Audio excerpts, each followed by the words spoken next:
Hello dear students, this is ARK representing NRK9. जी हाँ, the institute of corporate laws. Dear students, फटाफट से आ जाइएगा.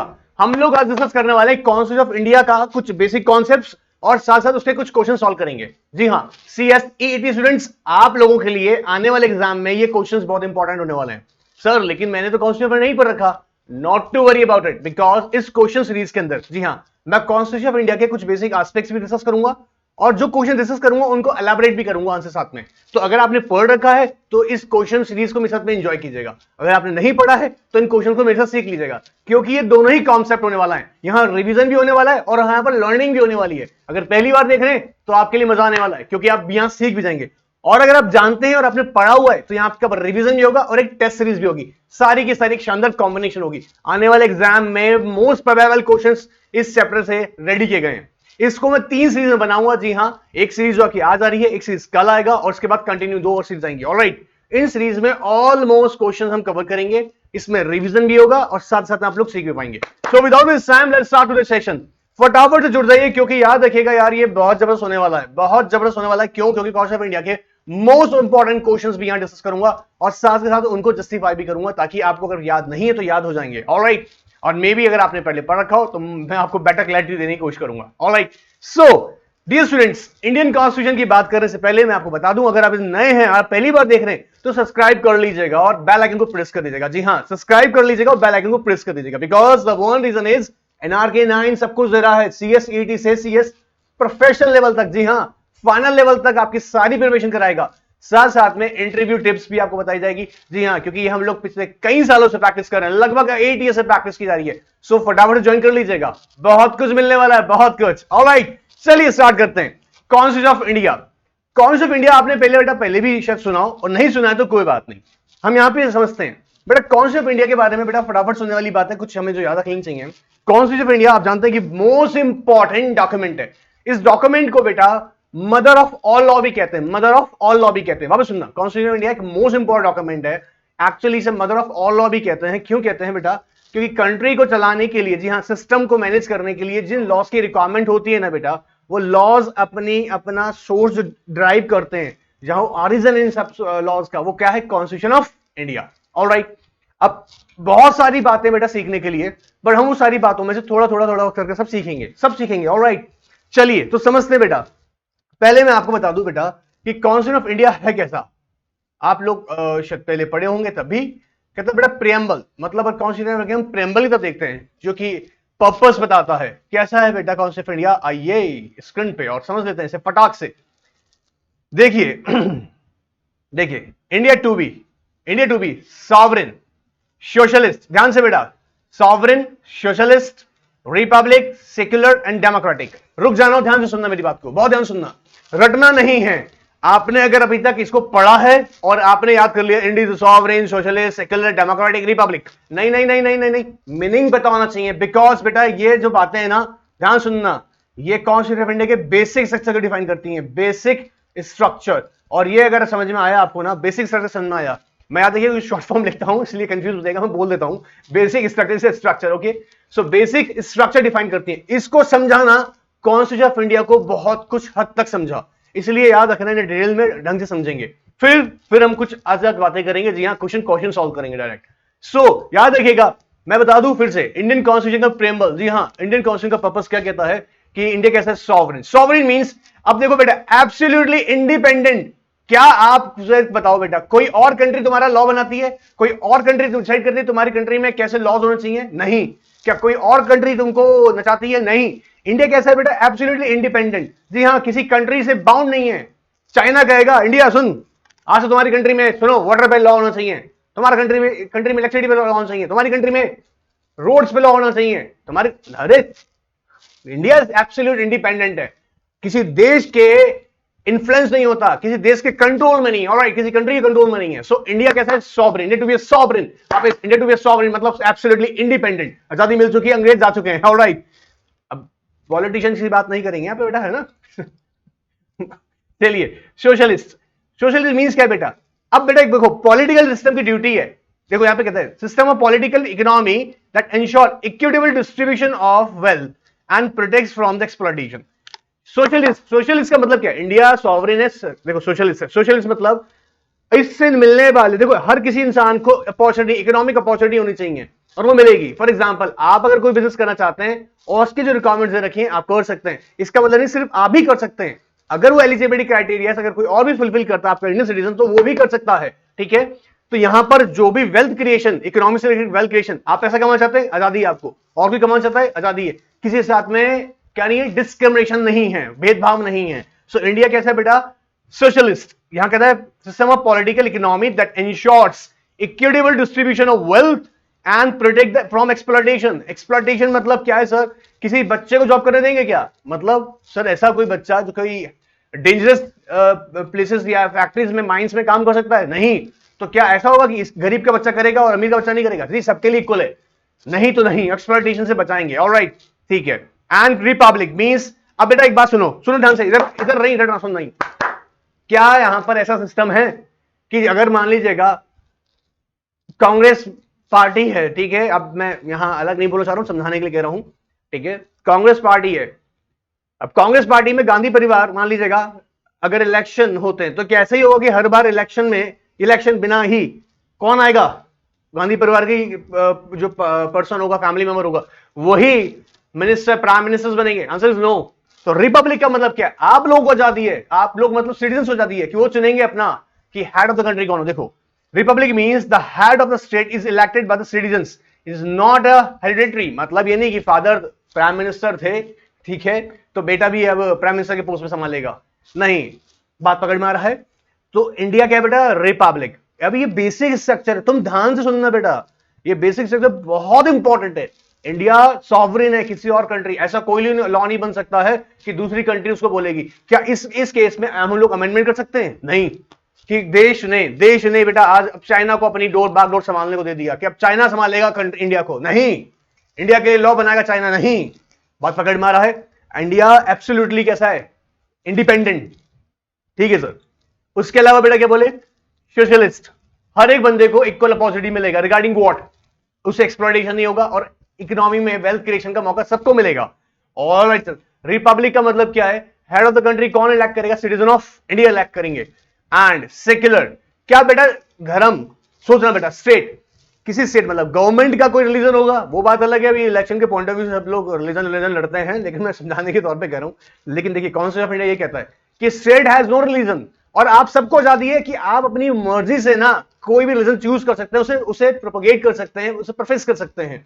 तो देखो यहां क्या कहता है, India is secular having no official state. State का कोई धर्म नहीं होता। मतलब अगर मान के सोचो, अगर यहां पे हम बोलेंगे कि सरकार का धर्म है, हिंदू धर्म सरकार का है, तो बेटा क्या हो जाएगा पंगा? फिर तो मतलब बाकी लोगों के लिए क्या, जो मुस्लिम है, सिख है, ईसाई है, तो उनके लिए नहीं है क्या? नहीं। स्टेट का, गवर्नमेंट का कोई धर्म नहीं होता। लेकिन यहां पे एक बात कहता है, but granting every citizen to right to freely follow any religion of his or her choice. आपको कोई धर्म करने से रोक नहीं सकता। बेटा ऐसा कोई लॉ बन सकता है क्या?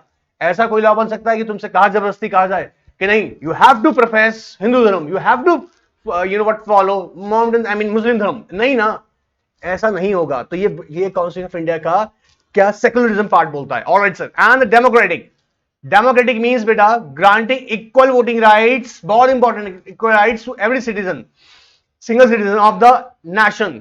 जी हां, अगर आप एलिजिबल हो चुके हैं, 18 साल आप कंप्लीट कर चुके हैं ना, 18 ईयर्स आप जानते होंगे, 18 अगर कंप्लीट कर लिए हैं तो आपको वोटिंग राइट है, वोटिंग राइट है। अब ये नहीं कहेंगे सुनो अरे ये लोग अमीर है, इनको तो दो वोट राइट दो, ठीक है, अरे गरीब आदमी इसको एक ही मिलेगा, ठीक है, अरे ये तो 18 साल का है यार, अभी 18 साल कंप्लीट किया इसने, तो इसको एक दो। आप कितने?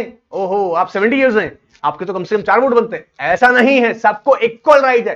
डेमोक्रेटिक मतलब क्या है? डेमोक्रेसी का मतलब क्या है? सब लोगों को इक्वल वोटिंग राइट्स हैं। मतलब हर एक इंसान का एक एक वोट है, और उसको चाहे वो किसी भी पोस्ट का हो, किसी भी रैंक का हो, किसी भी मजहब का हो, किसी भी इकोनॉमिकल लेवल पर हो, चाहे वो अमीर हो चाहे गरीब हो, सबको एक वोट मिलेगा। ये डेमोक्रेसी रिप्रेजेंट करता है। अब याद रखना बेटा, ये है basic structure of constitution of India. क्या sir? It's basic structure of constitution of India. Constitution of India बेटा ध्यान से सुनिएगा, यहां पर ध्यान से स्क्रीन पे जाएगा, ध्यान से स्क्रीन पे, आज गदर कर देंगे भयंकर वाली, come to the screen. Constitution of India है ना बेटा, ध्यान सुनना बेटा, इसमें आर्टिकल, टोटल आर्टिकल बेटा अभी आज की प्रेजेंट डेट में 395, ठीक है, और ये डिवाइड है बेटा, एग्जाम में पूछ सकता है, ध्यान से बेटा, आपसे एग्जाम में क्वेश्चन पूछा जाता है, 22 पार्ट से डिवाइड है। और इसके अंदर अगर शेड्यूल की बात की जाए, जो शेड्यूल्स हैं, डिफरेंट शेड्यूल्स है डिफरेंट पर्पस के लिए, वो है 12 शेड्यूल्स।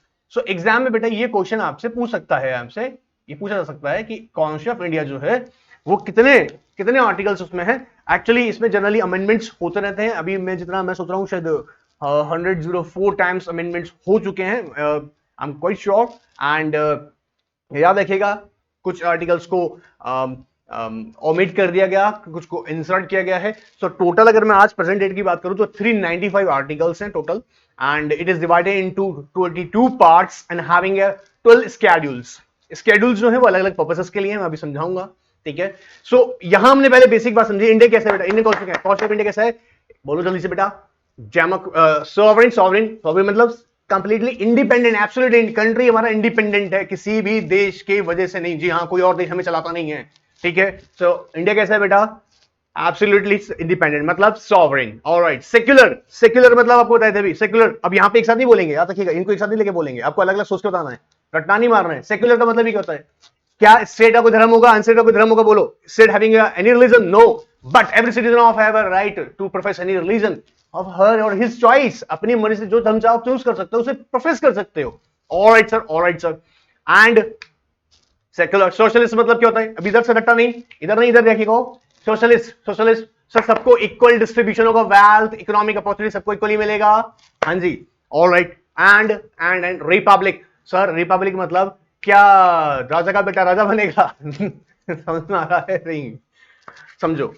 यहां ना आज का डेट में साफ सुथरी बात, रिपब्लिक का मतलब यहां जो हेड ऑफ द कंट्री होगा वो सिटीजन ऑफ इंडिया लैक करेगा, हेरिडिटरी पर्पस नहीं चलेगा। गांधी जी का गांधी कांग्रेस परिवार अगर पहले से मान रहे हैं ना, या आज की डेट में अगर बीजेपी में अगर मोदी जी हैं और मान लीजिएगा उनके बच्चे होते या जो भी एक्सजेड, अगर तो उनका फैमिली सिस्टम नहीं चलेगा यहाँ पे। रिपब्लिक का मतलब ये होता है कि citizen of India will decide कि कौन बनेगा। एंड डेमोक्रेसी की बात की जाए तो everybody has equal right, in citizen की बात करेंगे सबको सिंगल वोट मिलेगा, हर एक को इक्वली पॉजिटिव मिलेगा, कोई बड़ा छोटा नहीं चलेगा इसमें। सो बेसिक स्ट्रक्चर क्या है, India to be a sovereign, socialist, secular, republic, and democratic. One more time. India to be sovereign, socialist, secular, republic, and democratic. One more time. India is to be a sovereign, secular, socialist, republic, and democratic. All right, sir. It is divided into how many parts? Sir, 22 parts, having the 395 articles and फटाफट से बेटा 12 schedules. All right, sir. ठीक है sir, ये basic बात तुमको पकड़ में आ गया। अच्छा बेटा एक बात समझो, अगर हम इसके कुछ क्वेश्चंस यहां पे डिस्कस कर लेते हैं, ठीक है।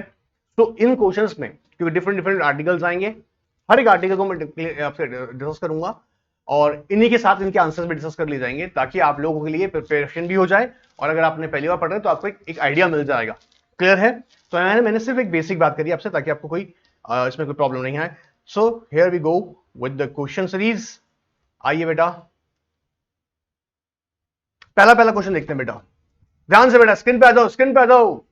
बहुत खतरनाक खेल खेलेंगे आज बेटा, सब छोड़ेंगे नहीं। चलिए, कहता है which of the following articles can not be null during national emergency. अब ध्यान सुनना, एक्सप्लेन कर रहा हूं, ये आंसर बाद में देखना, सब तुम्हारे लिए, डोंट वरी, है ना। अभी कोविड-19 आया था बेटा, कोविड-19 आया था, क्या चल रही थी आपने देखा होगा, इमरजेंसी।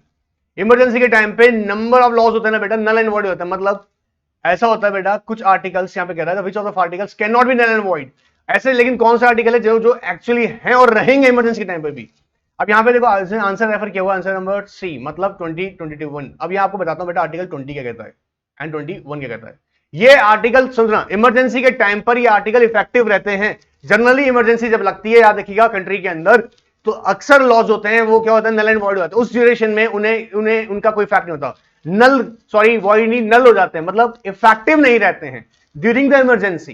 कोविड-19 के टाइम में क्या आप ये कह सकते हैं कि सर मेरा मर्जी, मैं जो बिजनेस करना चाहूं, आप मुझे रोक कैसे रहे हो? अरे कोविड-19 इमरजेंसी है, कंट्री में इमरजेंसी आया, तुम अभी वो नहीं कर सकते। मतलब आप उसको लेके कोड नहीं बोल सकते कि मेरे को मेरा कंट्री दुकान खोलने से मना कर रहा है, मुझे बिजनेस करने की आजादी है, लेकिन इमरजेंसी है तो वो राइट आपका भी सस्पेंड कर दिया गया फॉर सर्टेन टाइम पीरियड। खत्म नहीं हुआ है, सस्पेंड कर दिया गया है। लेकिन दो ऐसे आर्टिकल है बेटा जो इमरजेंसी में बने रहते हैं। आर्टिकल 20, सर क्या है सर आर्टिकल 20? बेटा फटाक से नोट कर लेना है, अगर ये नोट नहीं किया है तो बेटा याद कर लेना, क्योंकि कुछ चीजों की मैं एक्सप्लेन करूंगा, कुछ एक्सप्लेन आपको नोट भी कर लेनी है, एग्जाम में आ सकते हैं, ध्यान से। ओके, एक है बेटा प्रोटेक्शन, आर्टिकल 20 प्रोटेक्शन, नोट कर लो बेटा। Protection, protection protection respect of conviction, protection in respect of, in respect of conviction. Conviction समझते हैं बेटा, जेल। कन्विक्शन, कन्विक्शन जो होती है बेटा, कन्विक्शन मतलब जेल। कन्विक्शन, कन्विक्शन मतलब क्या होता है बेटा, किसी पर्टिकुलर पर्सन को जेल भेजने की बात हो रही है, ठीक है। कब? फॉर एन ऑफेंस, जब कोई ऑफेंस करेगा। अब एक बात बताओ बेटा, कोई बंदा ऑफेंस करेगा तभी तो जेल भेजा जाएगा, बात पकड़ में आ रहा है? अगर किसी ने ऑफेंस किया ही नहीं, अगर किसी ने ऑफेंस किया ही नहीं तो उसे क्या आप पनिश कर सकते हैं? Answer is no sir. बात पकड़ में आ रहा है? समझना बेटा, किसी एक पर्सन ने ऑफेंस किया ही नहीं, किसी एक पर्सन ने बेटा ऑफेंस किया ही नहीं, बात समझ आ रहा है? सुनो, इसे बंद कर दो यार, है ना, इन्फेक्शन आ रही है। हेलो जी हाँ। सो हम बता रहे हैं कि अगर मान लीजिएगा हम कह रहे हैं protection in respect of conviction for an offence, अगर किसी ने, अगर कोई लॉ वायलेट ही नहीं किया, मान लीजिएगा लॉ वायलेट ही नहीं किया, तो क्या आप उसे पनिश कर सकते हैं? नहीं। तो यहां पे बेटा 20 कहता है कि protection in respect of conviction for offence. Law की, कोई पर्टिकुलर लॉ की वायलेशन पे ही तो आप किसी को बेटा क्या करोगे? जेल करोगे ना। अब सोचने वाला बात है, अगर कोई लॉ की वायलेशन ही नहीं है तो जेल कैसे हो सकती है? पहली बात, ठीक है। दूसरी बात बेटा ध्यान से सुनना, कोई भी पर्सन अपने ही ऑफेंस के लिए, विटनेस के लिए उसे क्या नहीं कर सकता? इन्फोर्स नहीं कर सकता। मतलब एक बंदा अपने ही खिलाफ विटनेस बनाना मैंडेटरी नहीं है, मतलब आप उसे इंसिस्ट किया जाए कि वो अपने खिलाफ ही गवाही दे, ऐसा मैंडेटरी नहीं है।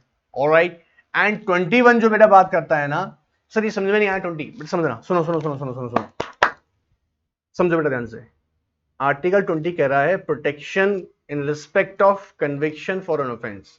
एक पर्सन जब तक कोई ऑफेंस करेगा नहीं तो उसे क्या पनिशमेंट दे दिया जाएगा? Answer is no. बात पकड़ में आ रहा है?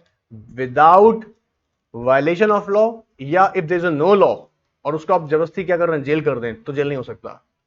सेम ऑफेंस के लिए इसे एक ही पर्सन को दो बार पनिश भी नहीं कर सकते।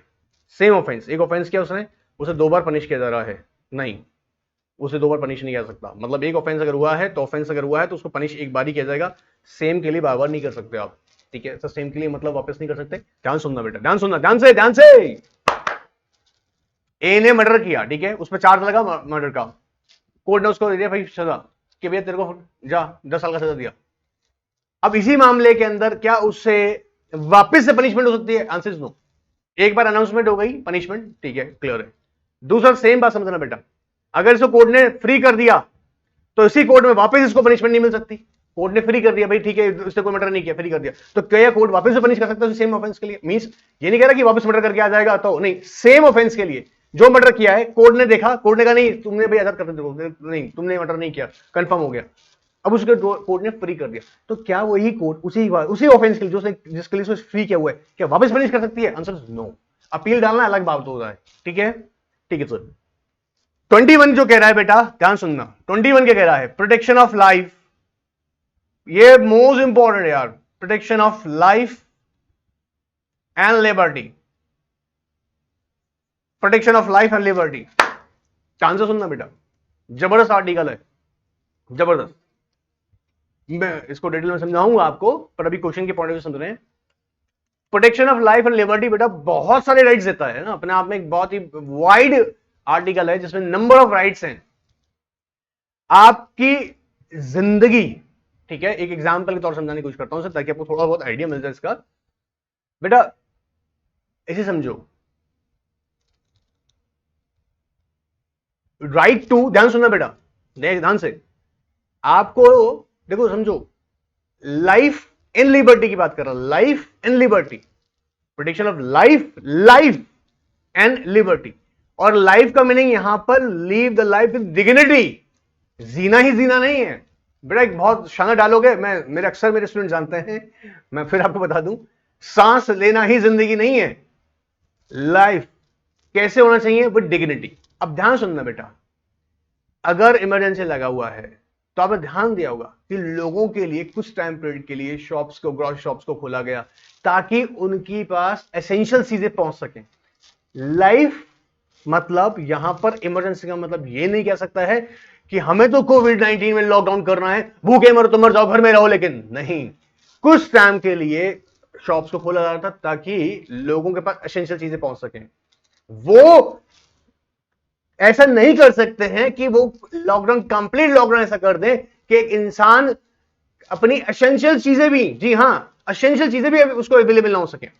सो आर्टिकल 21 जो बात करता है प्योरली लाइफ एंड लिबर्टी की बात करता है। इससे नंबर ऑफ राइट्स बेटा ड्राइव होते हैं, like to pollution free environment, right to live life with dignity, like to you know what to move freely. So कई सारे इससे आर्टिकल ड्राइव होते हैं। अब ये याद रखना, आर्टिकल 20 बात करता है किसका?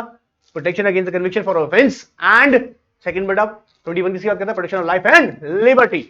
याद रखे बेटा, ये जो है ये इमरजेंसी के टाइम पे नल नहीं होते, मतलब ये इफेक्टिव बने रहते हैं। ऑलराइट, चलिए नेक्स्ट क्वेश्चन पकड़ते हैं बेटा फटाफट से। Which country has a lengthiest, India यार, India India India India India at around 395।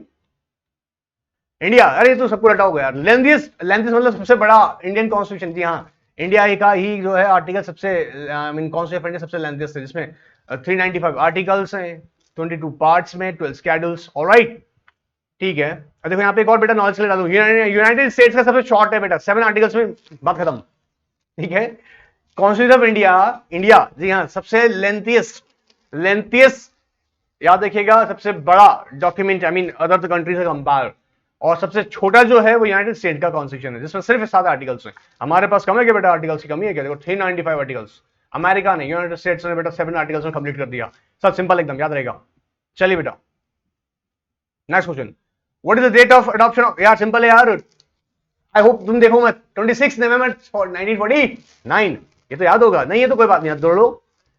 Constitution of India बेटा कब से अडॉप्ट कर लिया गया था? देखिए 26 नवंबर 1949, 26 नवंबर 1949। सर याद हुआ। लैंडेस आर्टिकल की बात करें तो बेटा इंडियन कॉन्स्टिट्यूशन इंडिया, ऑलराइट, कब आया था? 26 November 1949। Alright sir, which of the 3 words were adopted later to the preamble? Which of the 3 words, बेटा ध्यान सुनना बेटा, ये भी उसको पूरा रिसर्च समझाता हूं। देखो, इंडिया कहता है सेक्युलर, सोशलिस्ट एंड इंटीग्रिटी।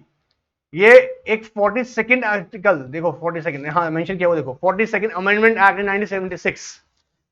बहुत लंबी चौड़ी कहानी है बेटा इसके ऊपर, 42nd अमेंडमेंट के ऊपर, ठीक है। यहां पे जब से बोला India is a secular, socialist and integrity, आपको फटाफट से बताना बेटा सेक्युलर का मतलब क्या बताया था अभी आपको? सेक्युलर क्या मतलब, क्या बताया था बेटा जल्दी से? आपके पास आजादी है ना बेटा, आप अपना धर्म प्रोफेस कर सकते हैं, आप किसी भी रिलीजन को प्रोफेस कर सकते हैं, बट स्टेट का कोई प्रोफेस नहीं होता। आपको याद होगा स्टेट के हमने आर्टिकल 12 में पढ़ा हुआ है, ऑलरेडी समझाया हुआ मैंने। आर्टिकल 12 जो कवर करता है वो डेफिनेशन ऑफ स्टेट को कवर करता है। तो क्या गवर्नमेंट का कोई धर्म हो सकता है, सरकार का कोई धर्म हो सकता है? Answer is no. ऑलराइट, अब 42nd अमेंडमेंट में याद रखिएगा 2-3 कुछ बातें ऐड की गई थी, जिसके अंदर यहाँ पे कहा था कि India to be secular, socialist and integrity. Alright, ठीक है सर, ये भी हमने समझा है। Which article of Constitution provides the guidelines for amending a preamble? 368। जी हाँ, ध्यान सुनना बेटा, ध्यान सुनना। अगर अमेंडमेंट करना है ना, किसमें अमेंडमेंट करना है? कॉन्स्टिट्यूशन ऑफ इंडिया में। तो उसका प्रोविजन कहां लिखा हुआ है? Article number 368। देखो, there is a procedure for amending the constitution of India, provided, मैं आपको पहले लिख दूंगा, प्रोवाइडेड जी हो सकता है, प्रोवाइडेड।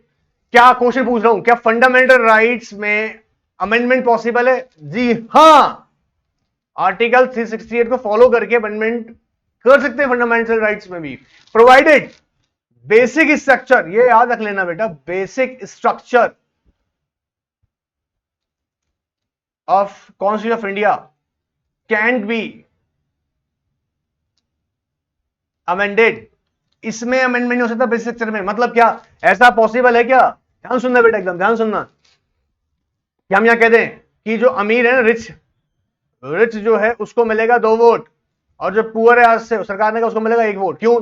तुम गरीब हो यार, तुम वोट करोगे? नहीं, ऐसा कुछ नहीं कर सकते। ऐसा करते तो हम क्या कहते हैं फिर बेटा? ध्यान सुनना, ऐसा क्या करेंगे तो क्या डेमोक्रेसी है कंट्री में? तो ये बेसिक स्ट्रक्चर है।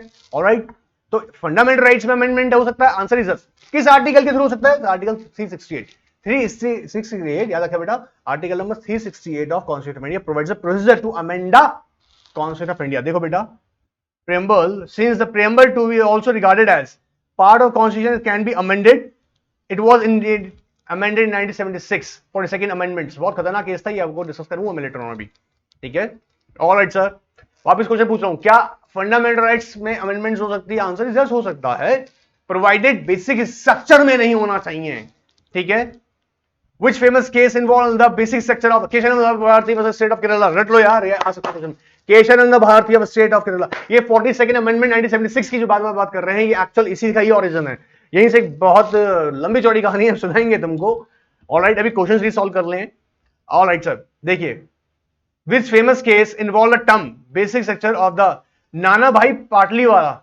इस केस के जो एडवोकेट थे यार, लेरी, ही वाज एडमायरिंग पर्सन, नाना भाई पाटलीवाला, उनने इस केस का रुख बदल दिया था बेटा। ये केस मैं इंदिरा गांधी के, याद रखिएगा, ऑटोक्रेटिक हो रही थी वो, और अगर वो ये जो केशवानंद भारती जो एक बेटा, ये याद रखिए, केरला में एक मठ था, जी हाँ, एक मठ था, और उस जमीन का एक मुद्दा था, ठीक है। और मैं आपको थोड़ा शॉर्ट बताने की कोशिश कर रहा हूं। अगर नाना भाई पाटलीवाला, अगर ये जिनमें एडवोकेट की बात कर रहा हूं, एक्चुअली अगर ये एक ऐसा दौर था बेटा जहां पर कॉन्स्टिट्यूशन ऑफ इंडिया का मजाक उड़ रहा था। जी हाँ, इंदिरा गांधी अपनी सरकार में अमेंडमेंट का मतलब उनको कोई लेना देना नहीं, जो वो चाह रही थी उस तरह का अमेंडमेंट। लेकिन सुप्रीम कोर्ट की, यहां तक कि सुप्रीम कोर्ट के, ये देखिए, ये विकिपीडिया पे आपको मिल जाएगी डिटेल्स सब चाहें तो, मैं ये नहीं कि मैं कुछ अलग तरह की बात कर रहा हूं, लेकिन एक दौर ऐसा भी था, आप जानते होंगे कि ऑटोक्रेटिक फॉर्म में वर्क कर रही थी, और जजमेंट उसको बिल्कुल चेंज कराने की जो, आई मीन, एक तरफ से अगर देखा जाए तो नाना भाई पाटलीवाला ने एक बहुत बड़ा रोल प्ले किया। अगर वो नहीं करते तो देखिएगा आज की डेट में बेसिक स्ट्रक्चर में भी अमेंडमेंट हो सकती थी फिर, लेकिन आज देखिएगा इन्होंने केस का रूप बदल दिया था। केशवानंद भारती वो स्टेट ऑफ केरला, जी हाँ, फेमस केस है जिसके अंदर ये साफ किया था बेसिक ऑफ इंडिया क्या कह रहा है कि नहीं हो सकता। देखिए, in this famous case the court gave us famous doctrine of basic structure that the dictate that the constitution cannot be changed beyond the certain limits। means अभी आपको बताते थे ना बेटा, India to be a sovereign, secular, socialist, democratic, republic, ये तीनों चारों पांचों बिल की बातें क्या बनती है बेटा, उसका basic structure of constitution of India. Alright, anyways next question पे आते हैं बेटा। Which article in the constitution grants us right to equality? आओ आर्टिकल बोलो जल्दी से, 14 to 18, राइट टू इक्वलिटी। 14 याद आ रहा है बेटा, आर्टिकल 14 to 18। चलो 14 कमेंट बॉक्स में बताना फटाफट से। Equality before equal protection of law. Article 14 से 18 तक जितनी भी है ना बेटा, ये इक्वलिटी की बात कर रहा है। और ध्यान से रखना मेरे बच्चों बात, सर क्या ध्यान से रखना एक बात, ये स्पेशली बात करेगा यहां पर किसकी बेटा, सिटीजन्स की,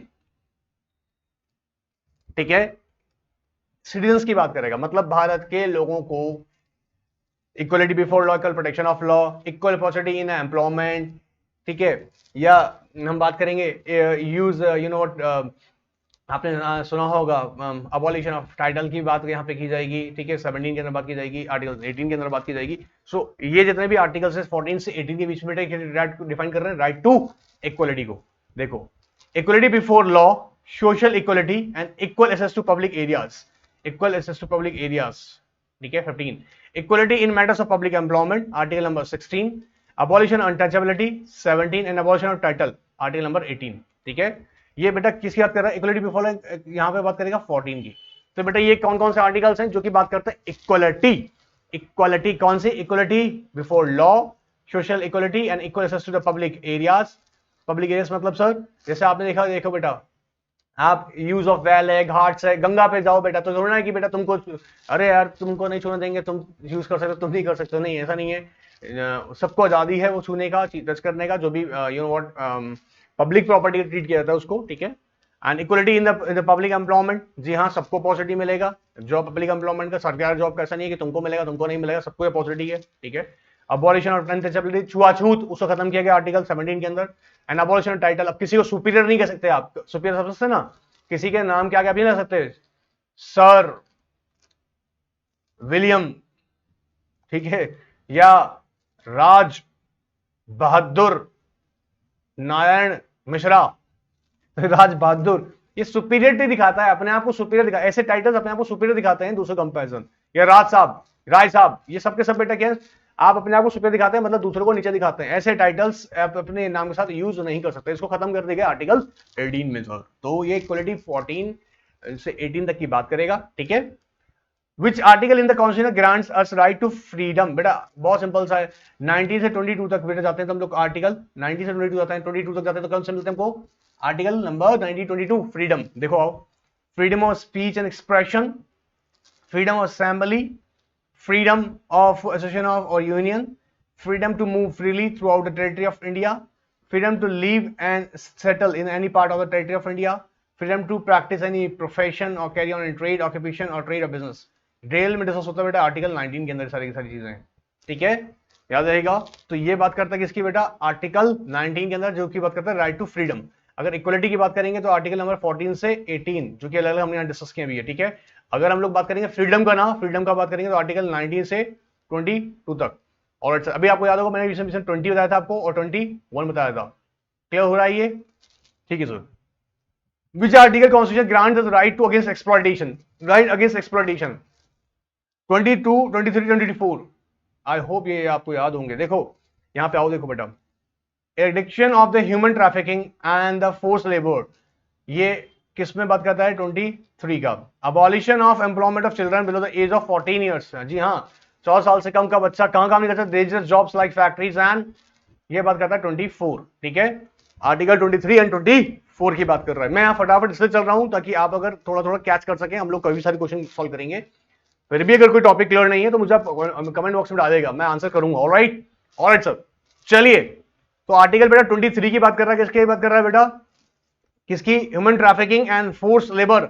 नोट कर लेना, छोटी छोटी चीजें बेटा एग्जाम पूछेगा। और 24 की बात करता है, अगर ऐसा कोई भी बच्चा जिसको 14 ईयर से बिलो एज है और उसको आप कहां पर ऐसी डेंजरस फैक्ट्रीज में, सर 14 साल से कम बच्चे को डेंजरस फैक्ट्री ला सकता नहीं, 14 ईयर का बच्चा एट द एज ऑफ 14 जो है ना बेटा, ये काम कर सकता है, लेकिन ऐसी जगह पे नहीं जो फैक्ट्रीज और माइंस है जहां पे डेंजरस सब्सटेंस यूज होते हैं। ऑलराइट, ठीक है सर। अब देखो तुम ध्यान से बेटा, लिस्ट बनाते हैं फटाफट से, जल्दी से यहां स्क्रीन पे आ जाओ दौड़ के। 14 से 18 राइट ऑफ इक्वलिटी की बात करेगा, राइट ऑफ इक्वलिटी, ठीक है।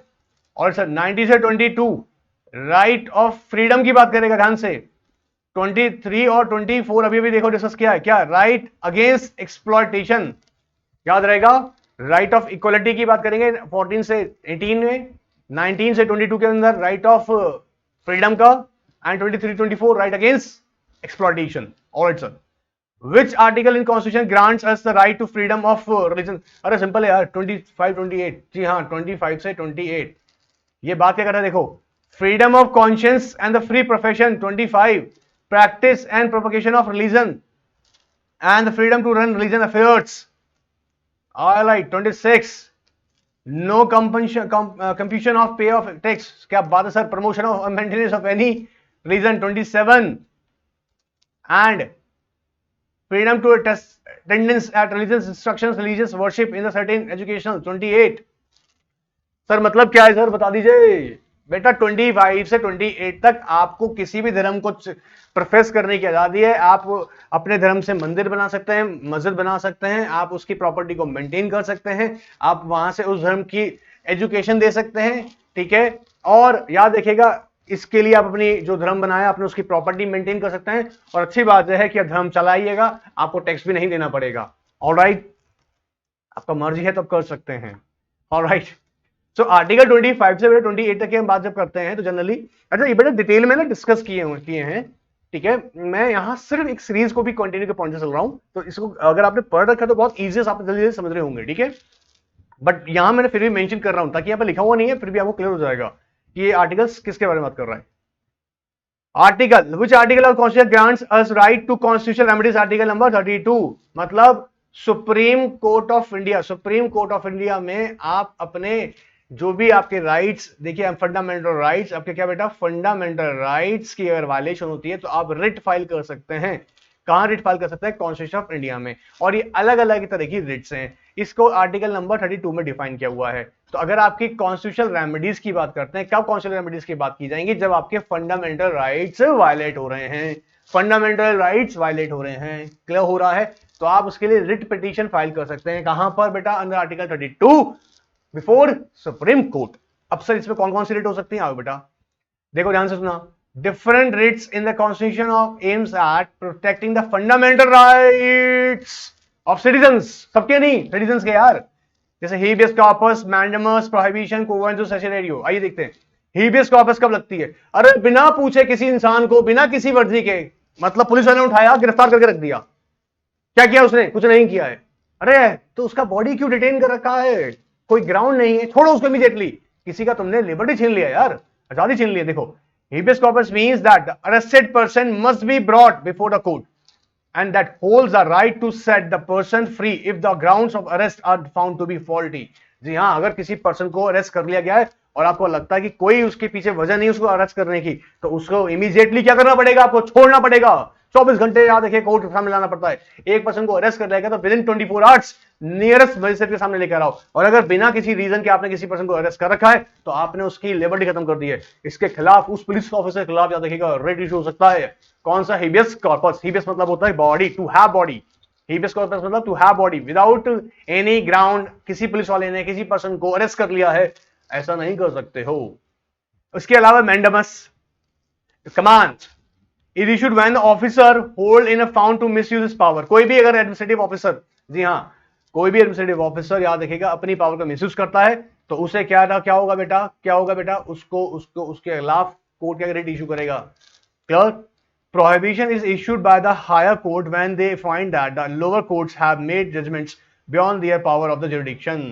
ओहो, ये प्रोहिबिशन है, याद रखिए दूसरी है प्रोहिबिशन। मतलब ये अगर कोई लोअर कोर्ट अपनी पावर के बियॉन्ड, जैसे मान लीजिएगा एक कोर्ट के अंदर, एग्जांपल देके समझा रहे हैं, एग्जांपल, ठीक है, एक मजिस्ट्रेट की पावर है 3 साल तक का पनिशमेंट देने की। उन्होंने किसी मामले में पनिशमेंट, बेटा ध्यान सुनना, उन्होंने किसी मामले में मजिस्ट्रेट ने पावर पनिशमेंट दे दी किसी इंसान को 4 ईयर की। क्या वैसा कर सकता है? हमसे सुनो, क्योंकि उनकी पावर में कितना आता है किसी पर्सन को पनिशमेंट देने का? 3 ईयर तक का। अगर किसी को देना है तो हायर मजिस्ट्रेट के पास जाना पड़ेगा, ठीक है?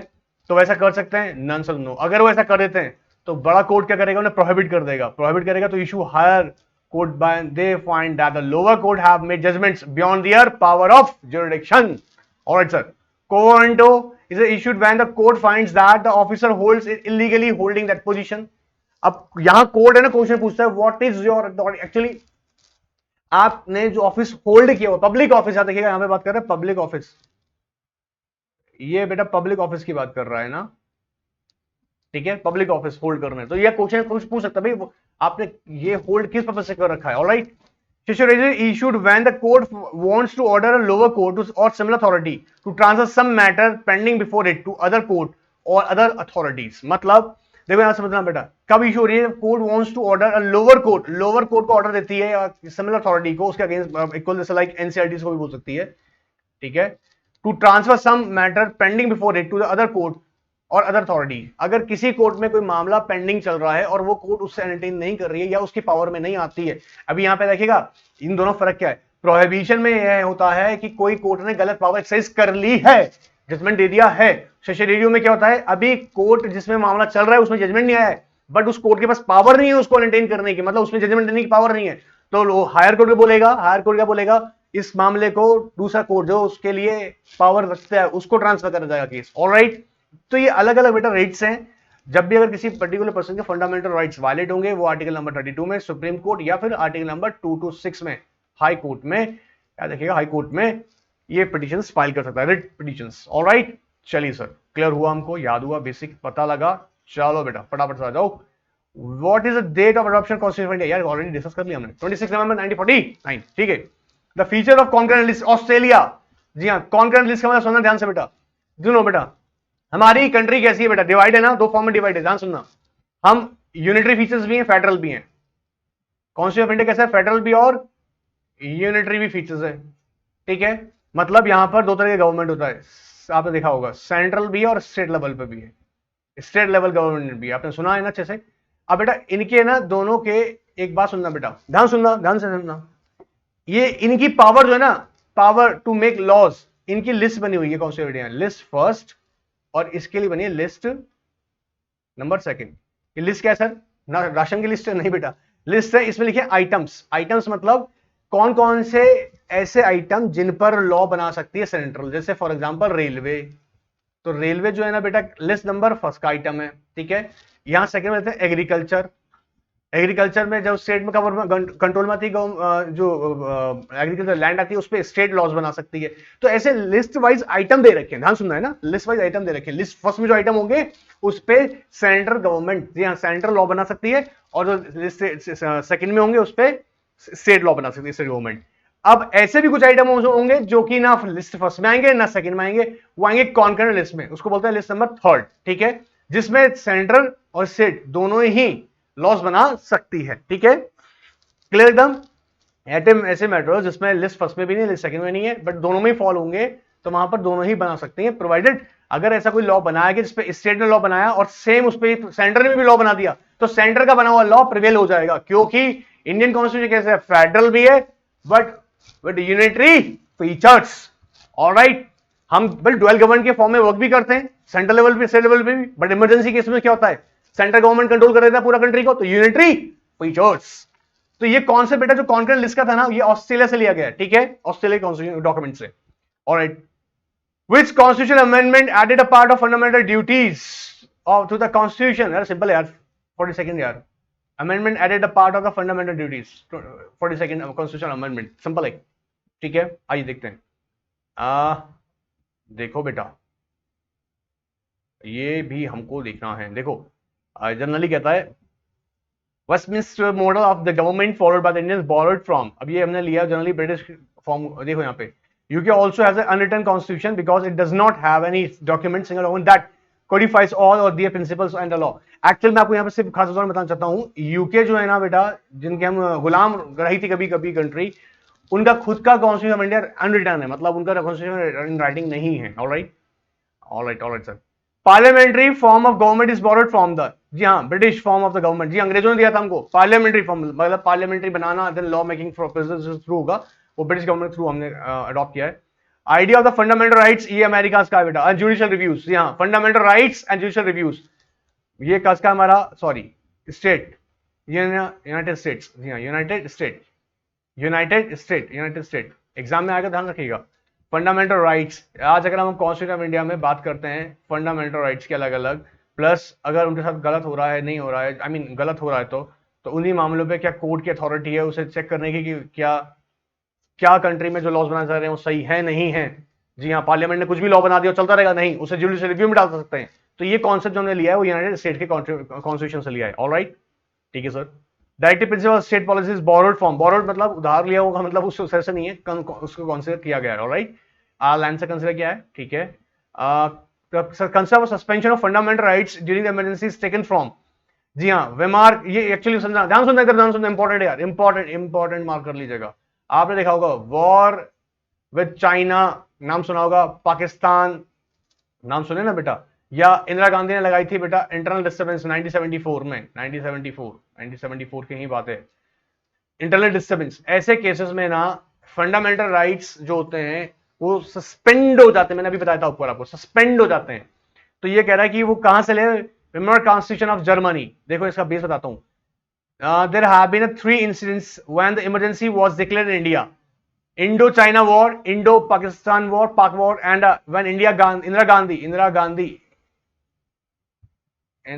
Gandhi declared threat to national security due to the national, ये गेम था यार, सब लोग जानते हैं, नेशनल सिक्योरिटी नाम का गेम था, ताकि इलेक्शन उनको आगे जीतना था, ड्यू टू इंटरनल डिस्टर्बेंस। तो ऐसे केसेस में क्या होता है, जब भी कंट्री में इमरजेंसी आती है, याद रखना, तो फंडामेंटल राइट्स उस टाइम पीरियड के लिए सस्पेंड हो जाते हैं। आपको कमेंट बॉक्स में बताना है, याद रखिए फटाफट से, कौन से आर्टिकल्स बताए थे जो सस्पेंड नहीं होते हैं, वो इफेक्टिव रहते हैं। आर्टिकल नंबर 20 एंड 21, सर 20 क्या था, protection of conviction for an offence, and 21 protection of life and liberty, alright sir. The idea of liberty, equality and fraternity are taken from France से लिया गया है, बहुत मेहनत की गई थी बेटे, ठीक है sir. The which schedule contains the provision leading to administration and control of schedule areas, ये बेटा याद रखिए, फिफ्थ शेड्यूल कहाँ गया, फिफ्थ शेड्यूल, 5th शेड्यूल से। कौन से बेटा? Administration and control of schedule areas and schedule tribes, SC/SC की बात करते हैं स्पेसिफिकली। ठीक है सर, ठीक है ठीक है ठीक है ठीक है ठीक है। Which schedule is in Indian Constitution specify the power, authority and responsibility of panchayat? 11 schedule, sorry 11 कितने टोटल? एक्चुअली कॉन्सेप्ट इंडिया में कितने आपको बताया शेड्यूल्स टोटल? कितने? 12। इसमें से 11 किसकी बात कर रहा है? Power and responsibility authority of the panchayat. By the constitution, by which constitution amendment was voting age बेटा 68, sorry 61st amendment of 1988। Amendment number 1988 है बेटा, ठीक है, याद रखिएगा ये। तो ये आपको याद होगा, एज 21 से अब 18, तो 18 अगर किसी ने कंप्लीट कर लिया है, he has a right to vote। अभी बताते ना, क्या रहा है सर? Right to vote. हाँ, कंट्री में रिपब्लिक एंड डेमोक्रेसी वाला कॉन्सेप्ट, ठीक है sir. And what can rightly said about the constitution? याद देखिए, सुनिए, ये क्वेश्चन आ सकते एग्जाम में, मैं इसलिए क्विक कर रहा हूं तो कि आप लोग फटाफट चीजों को पकड़ सकें, ठीक है। तो which can be rightly said about the Indian constitution? Is partly resident partly. अब इजिली अमेंडेबल भी नहीं है। देखो, constitution of India by following article number 368 आप उसे अमेंड तो कर सकते हैं, प्रोवाइडेड जैसे मैंने बोला बेसिक स्ट्रक्चर उसका अमेंड नहीं हो सकता। तो कुछ पार्ट पे तो रिजिड है और कुछ पार्ट पे फ्लेक्सिबल है। देखो, to achieve the balance of challenging the modernity without the losing sight of our most fundamental ideals, and our constitution contains rigidity and flexibility at the same time. For some provisions there needs to be special majority अगर उन्हें amend करना है, amendment to be passed, whereas for other parts one can introduce an amendment with just and simple majority. So याद देखिएगा, ऐसा कोई constitution हम articles के अंदर अगर प्रोविजन में अगर अमेंडमेंट करते हैं, you have to follow the provision article number 368, alright. And आज का last question, in which case it was decided that the preamble is a part of constitution? Preamble also is a part of the constitution. Preamble is a part of the constitution. जी हाँ, basic structure. Preamble में बता देना, अभी preamble में क्या लिखा हुआ है? इंडिया कैसा? सॉवरिन, जल्दी से, secular, Republic, socialist and democratic. तो केशव भारती स्टेट ऑफ केरला में बेटा डिसाइड हुआ था, केशव भारती स्टेट ऑफ केरला में, preamble is a part of the constitution India. All right, sir. देखिए यहाँ पे, this is probably that most landmark case in India, judicial history. The length of the judgment delivered to also record. It was around 800 pages. जी हाँ, Keshav Bharti case में बहुत लंबा case चला था बेटा, and more than 420,000 words.